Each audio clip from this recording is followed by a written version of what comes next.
नमस्कार. कथा पाचवी. चांदी. नोव्हेंबर महिन्यात दिवाळीला थंडी वाढत गेली होती. घरातल्या माणसांना थंडीनी हुडहुडी भरे, तर दिवाळीच्या येण्याने डोक्यात हुरहुरी शिरे. घरात आलेल्या कापसाने त्यांची आशा जागवली होती. दगडू नाना मात्र काळजीत पडला होता. गावात एखादी मोटार जरी आली तरी त्याच्या काळजाचे ठोके माजोरी तणासारखे भराभरा वाढत. मग नाना मनातल्या मनात कुरकुर करायचा की अरे कधीचं सांगतोय हे की कापूस तो सिलगवून टाक. ते बेपाऱ्याला न्याले सांग, पण म्हय्य ऐकतच नाही. असं दगडू नाना त्याच्या करत्या सवरत्या मुलावर चिडला की त्याच्यासोबत असलेला किसना त्याले आणखी फूस लावायचा. अफवेची पुडी सोडून त्याची गंमत करायचा. मग नानाच्या मनात आणखीनच भीतीचा डोह पडायचा आणि त्यात तो गटांगळा खायचा. त्याची किसनाले गंमत वाटली की तो पुन्हा म्हणायचा, नाना तुले माहिती आहे का, काल माळे गाववाले सोसायटीची गाडी आलती. तो रामराव पाटील आहे ना, त्याच्या घरातले भांडेच नेले म्हणे साहेबानं. किसनच्या सांगण्यावर दगडू नानाने विश्वास ठेवला. त्याने सांगितलेली बातमी कान देऊन ऐकली. मग किसना पुन्हा म्हणाला, ते तर जाऊन दे, पण त्या रामचंद्रच्या घरातला कापूसच नेला म्हणे त्या यानं. असं ऐकल्यानंतर मात्र नानाच्या काळजाचा ठोकाच चुकला. घशाला कोरड पडली. कुणीतरी आपलं काळीज तोडून नेल्याचा भास त्याला झाला. तो सुन्न मनाने कुठेतरी हरवला होता. त्याच्या हाती आता काही उरलंच नव्हतं. पोरगा कुटुंब करता झाला होता. नवतरुण, नवविचार आणि नवे व्यवहाराचं युग दगडू नानाच्या व्यवहारात बसत नव्हतं. पण पोरगा ते बसवू पाहत होता. त्यासाठी धडपडत होता. तो जे जे करेल त्याकडे नाना फक्त पाहत राहायचा. गाव तसं छोटंसंच होतं. राज्य महामार्गापासून 2-1 किलोमीटर अंतरावर एका डाबीत बसलेलं होतं. कोणाचं लक्ष जाणार नाही असंच. तिथून अजिंठा डोंगर रांग फार काही दूर नव्हती की तापी खोरंही फार काही लांब नव्हतं. दोघंही 100 किलोमीटरच्या आतच.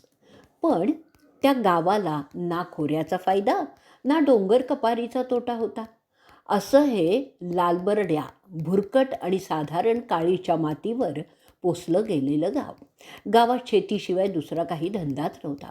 दुसरीकडेही काही कामधंदा नसल्यामुळे दगडू नानाचा मुलगा भीमा बापाने कमावून ठेवलेली शेती करत होता. कसं तरी पोटापुरतं पिकवतही होता, पण कधीकधी पोटापुरतं पिकतही नव्हतं. त्याच्या पलीकडे तो झेप घेण्याच्या विचारात असायचा. एकदा भीम्याला कुठून तरी बुद्धी सुचली आणि सरकारी योजनेतून शेतात विहीर खोदण्याचं खूळ त्याच्या डोक्यात घुसलं. सगळी शेती ओलाईत करण्याचा त्याने विचार केला. त्याच्या शेजारचा हिरवागार केळीचा मळा त्याला खुणावत होता आणि खिजवतही होता. तो मळा पाहिला की त्याच्या मनाला चुटपुट लागायची. मग एक नजर तो त्याच्या शेतावरून फिरवायचा.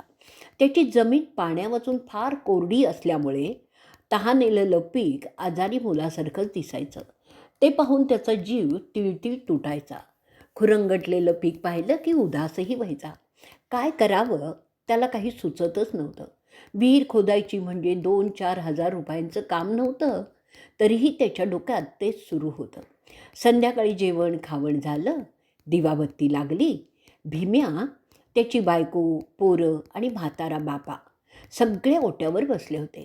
समोरच्या खांबावरची ट्यूबलाईट त्याच्यावर उजेड धरत होती. ती तरी किती उजेड देणार. फक्त दारापर्यंत तो उजेड येत होता.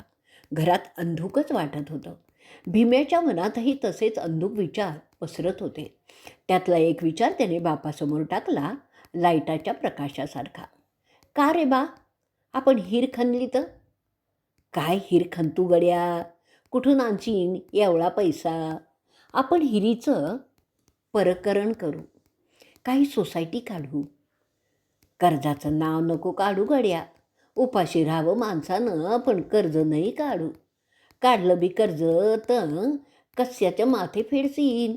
शेती हे अशी बेभरवशाची, कर्ज फेटलं नाही तर सोसायटीवाले जप्ती आणतील.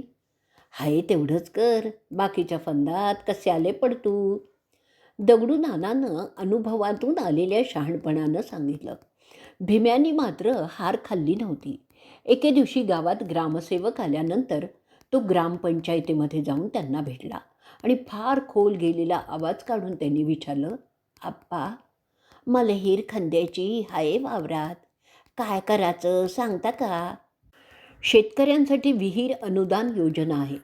विहीर खोदण्यासाठी 4 लाख रुपयांचं अनुदान मिळतं, आप्पाने सांगितलं. मग सांग ना, काय करायचं ते? भीमानं विचारलं. अरे भीमा, इतकं घोड्यावर बसून चालत नाही. त्याची काही प्रक्रिया असते, ते करावं लागेल ना, आप्पाने थंडपणा दाखवला. करा ना मग, काय करायचं तर? भीमाने आग्रह केला. काय भीमा? अरे, माझ्या मागे का एकच काम आहे का? मग हिरीचं प्रकरण कामा करता आप्पा? अरे, त्याचा लाभ घेण्यासाठी ऑनलाईन अर्ज भरावा लागेल. कधी करसान मग? भीमाने विचारलं. ये तू नंतर, नाही तर घरी ये. मी लॅपटॉप आणलेला नाही आहे. तू आला की अर्ज भरून देईल, सोबत आपली फी घेऊन येत जो. आणि 2-4 दिवस असेच निघून गेले होते. भीमा मात्र उतावळी झाला होता. त्याच्या मनात विहीर गोल गोल फिरत होती. डोळ्यासमोर हिरवागार मळा दिसत होता. मनातल्या मनात खुणावतही होता, सुखावतही होता. बाजाराच्या दिवशी त्यांनी किसनाकडून 2,000 रुपये व्याजाने घेतले आणि ग्रामसेवकाला फोन करून विचारलं, आप्पा नमस्कार, मी भीमा बोलतोय, येऊ का आज भेटायला? हो चालेल, पण लवकर ये, नंतर मी बाहेर जाणार आहे. आप्पाने होकार दिल्याने भीमाला बरं वाटलं. तो तडकाफडकी त्यांच्याकडे गेला. त्यांना 1,000 रुपये देऊन त्यांच्याकडून अर्ज भरून घेतला. भीमाचं एक काम तर झालं होतं. मात्र अर्जासोबत लागणारी कागदपत्र मिळवता नाकी 9 आलेलं होतं. दगडू नाना कंटाळून गेला होता, पण भीमाने माघार घेतली नव्हती.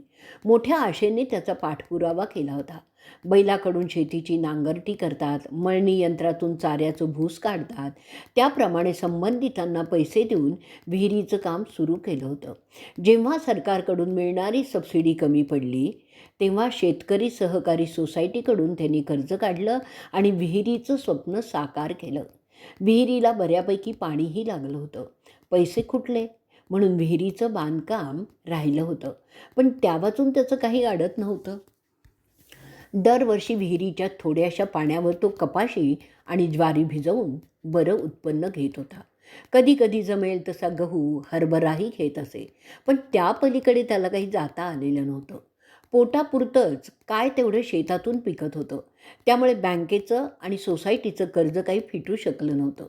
त्याला एकही हप्ता भरता आलेला नव्हता. त्यावर व्याज वाढत गेलं होतं. शेतात ढोर मेहनत करूनही त्याला मनासारखं उत्पन्न झालं नव्हतं. जे झालं त्याला भावही मिळत नव्हता. शेतातून जे मिळत होतं तेवढ्यातच कुटुंबाचं पोट भरणं सुरू होतं.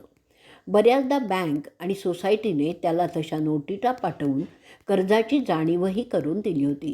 कर्ज फेडण्याच्या विचारात तो गुरफटून गेला होता. कपाशीसारख्या नगदी पिकांचा आधार त्याला वाटला होता, म्हणून त्याने 4 एकरात कपाशीच पेरली होती. त्याच्या अपेक्षेप्रमाणे नाही, पण थोडाफार कापूस त्याच्या घरात आला होता. फेडरेशनला कापसाच्या गाड्या घेऊन काही शेतकरी त्यांचा कापूस खपवत होते, पण भीमावर सोसायटीचं कर्ज असल्यामुळे ते परस्पर कापण्याची भीती त्याला वाटत होती. म्हणून त्याने फेडरेशनला कापूस न नेता एका व्यापाऱ्याला देऊ केला होता. म्हणजे सोसायटीचं कर्ज परस्पर कापलं जाणार नव्हतं, त्याला ते पुरणारही नव्हतं. म्हणून त्याने हमीभावापेक्षा 200 रुपयाने कमी का होईना, पण व्यापाऱ्याला कापूस देऊ केला होता. त्याच्याकडून काही आगाऊ रक्कमही घेऊन ठेवली होती. त्यामुळे व्यापारीही निश्चिंत होता. त्याच्याशिवाय कापूस कुठे जाणारच नव्हता. गावातले बरेच शेतकरी त्यानं आगाऊ रक्कम देऊन दावणीच्या बैलासारखे बांधून ठेवले होते. कर्जबाजारी शेतकऱ्यांना त्याशिवाय पर्याय उरलेलाच नव्हता. दगडूनाना व्यापाऱ्याची देवासारखी वाट पाहत होता, पण व्यापारी काही येत नव्हता आणि कापूसही नेत नव्हता. त्याला जसजसा उशीर होत होता तसतशी दगडूनानांची झोप मात्र उडत होती. कष्टाने कमावलेली चांदी केव्हा चोरट्यांच्या हाती लागेल याचा नेमही नव्हता. म्हणून दगडूनाना जागच्या जागी चुटपुट करीत होता. भीम्या, अरे तालुक्याले तरी जाऊन पाय रे. किती एक दिवस अशी वाट पाहत राहशील त्या भाऊ दादाची. मले का समजत नाही का? मले बी काळजी आहे ना. तू नको बडबडत जाऊ. म्हाताऱ्या माणसानं पाहत राहावं नुसतं. अरे, आमचा जमाना गेला गड्या. आम्ही लई पाहिलंय, लई भोगलंय. आणखी काही पाहिले ताकद नाही राहिली आता. एकदा घेतला सोसायटीचा अनुभव, तेव्हापासून दिला होता नाद सोडून. पण तू केलंच पुन्हा कर्जाचं घोळ उभं. सोसायटीवाली येतील तेव्हा समजेन तुला. आता ते दिवस गेले बा. काहीतरी केल्या बिन जमीन का सांगा बरं. काय झट करण्यासारखं आहे या जमान्यात. सगळं गाव डुबलं आहे कर्जाबाई. कोण सुधारलं सांग बरं. कापूस विक्रीचा सहज मार्ग सापडत नसल्याने दोघं बाबलेकात अशीच शाब्दिक चकमक अधूनमधून उडत होती. दगडू नानाचा नाईलाज झाला होता. जप्तीच्या अफवांनी त्याच्या तोंडचं पाणी पळालं होतं. घशाला कोरड पडत होती. जीवाची घालमेल व्हायला लागली होती. थकबाकीवाल्या शेतकऱ्यांनी त्यांचा कापूस दुसऱ्याच्या घरी ठेवला होता. त्यांचा माल, पण त्यांना चोरी झाली होती. भीमाने मात्र व्यापाऱ्याच्या भरोश्यावर त्याचा कापूस त्याच्याच घरी ठेवला होता. एके दिवशी शेतकऱ्यांना आगाऊ पैसे देऊन अटकवून ठेवणारा व्यापारी ट्रॅक्टर घेऊन गावात उगवला होता. पक्ष्यांची किलबिल सुरू व्हावी तशी व्यापारी आल्याने लहान शेतकऱ्यांमध्ये चर्चा सुरू झाली होती. प्रत्येकाने कापूस मोजून टेळण्यासाठी धडपड केली होती. भीमाने घरातला सगळा कापूस त्याच्या घरासमोरच्या रस्त्यावर आणून ठेवला होता. व्यापाऱ्याने जमलेल्या शेतकऱ्यांचे कापूस मोजायला सुरुवात केली. तोल गणले जाऊ लागले होते. जसजसा वेळ लागत होता तसतशी नाना जीव मुठीत धरून होता. अडलेली बाई केव्हा मोकळी होते याची जशी मनाला काळजी वाटून जाते तसं नानाला झालं होतं. त्याच्या मनाची धाकधूक वाढत गेली होती. 4-5 तोल मोजून झाले.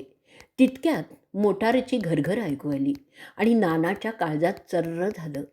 चांदी पडलेल्या बैलाच्या ढोपरावर कावळ्याने टोच मारून जावं तशी त्या आवाजाने नानाच्या मनाला टोचणी लागली आणि नाना घाबरला. एक कमांडर जीप वीज कोसळल्यासारखी पाराजवळ येऊन धडकली. त्या शेतकऱ्यांची एकच धांदल उडाली. उघड्यावर पडलेल्या कपाशीचे ढीग हलवता येणं शक्य नव्हतं. जीपमधील 3 माणसं साहेबी थाटात दगडू नानाच्या दारी येऊन उभे राहिले. तेव्हा नानाला तर ते यमच वाटले. त्याच्या अंगाला कापरं भरलं. त्याची वाचा बंद झाली. भेदरलेल्या नजरेने तो त्या इसमाकडे पाहतच राहिला. कोणाचा कापूस आहे हा? 3 पैकी एकाने विचारले. आमचा हे हो दादा, दगडू नाना जीव गेल्यागत बोलला. तुम्ही दगडू नाना का? हां, मीच आहे. मग तुमच्या नावावर सोसायटीचं कर्ज बाकी आहे. गेल्या 5 वर्षापासून काहीच पैसे भरले नाही. दादा, आम्ही गरीब माणसं, पोटालेच मिळत नाही, तरी कर्ज काय भरता येईल? मग कर्ज फेडायचंच नाही का? कर्ज फेडता येत नाही तर काढायचंच कशाला? पिकतच नाही साहेब काही. हा नाही का कापूस? आता पिकला ना, तो देऊन टाका. तुमचे पैसे आम्ही लावून घेऊ. दुसरा साहेब म्हणाला, हा कापूस या सेठला दिला आहे, त्याच्याहीकडून पैसे बी घेतले आहे. तसं नाही चालत. तुमचे पैसे मिळतील तुम्हाला. हा कापूस आम्ही ताब्यात घेणार, तुमच्यासमोर मोजणार आणि आता हिशोब करून घेणार. मग पुढचे व्यवहार पाहू कसे काय करायचे ते. त्यातल्या एका साहेबाने म्हटलं. कापूस मोजणं बंद झालं. साहेबाने व्यापाराला समजून सांगितलं. दगडू नाना साहेबाच्या पायावर डोकं ठेवून कापूस जप्त न करण्याची विनंती करत होता. भीमा मात्र पुतळ्यासारखा उभा राहून सगळं पाहत होता. दगडू नाना पुन्हा काकुळतीला येऊन म्हणाला, साहेब, आम्ही सोसायटीचा हप्ता भरू, पण असं नका करू साहेब. आमच्या पोराबाळांकडं तरी पहा. तसं नाही नाना, आम्हाला आमची ड्युटी करायची आहे. ते साहेब बाजूला झाले. त्यांनी सोबतच्या सहकार्याला कापूस मोजायला सांगितला. नानाचा नाईलाज झाला. डोळ्यात पाणी आलं. मोजल्या जाणाऱ्या कापसाकडे पाहण्याची दृष्टीही त्याला राहिली नाही. डोळ्यातल्या पाण्याने बुबुळं झाकळलेलं होतं. सगळीकडे अंधार पसरला होता. मनातले दिवाळीचे झळकणारे दिवेही विझून गेले होते. पांढऱ्या शुभ्र चांदीच्या ढिगावर काळसर वलय पसरलं होतं. त्या अंधाराच्या कडेकडेने नानाचं कुटुंब चाचपडत होतं. दिवाळीला दारी पणती लावून प्रकाश मिळवण्याचा केविलवाणा प्रयत्न ते करत होते. भीमाच्या मनात दुसरंच काहीतरी गणित मांडलं जात होतं. कापशाच्या भरोश्यावर मनात रंगवलेलं स्वप्न विझलेल्या पणतीमुळे अंधारात गडप झालेलं होतं.